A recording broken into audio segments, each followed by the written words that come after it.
Number two, you got to come up with an offer. What is your offer?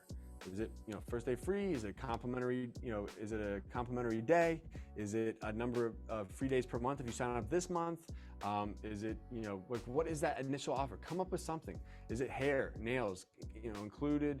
What is the hook that is going to potentially cause someone to make a decision sooner rather than later? Or, it's like something you can offer them. Hey, look, no strings attached. Come, just join us. Or if you sign up as a member, you'll get these things. What is that offer? What is that thing that you can utilize, that you can go into some of these places, your lead sources, and actually have an offer that you can give. And this is going to cause somebody to maybe fill out a form. This is going to cause someone to give you their information. So now you have a reference. You actually have a lead that you can follow up with.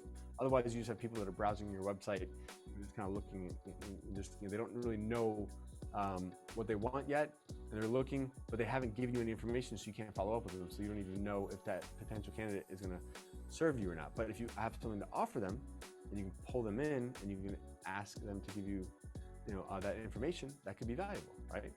So what is your offer? What kind of offer do you think would be valuable? Come up with one, but you need at least one. Hey guys, thank you so much for joining me. If you'd like to learn how to open your own adult daycare center, go to adcpro.com. If you'd like the latest business tips, click here, and make sure you subscribe to our channel. Click here. We'll see you guys next time.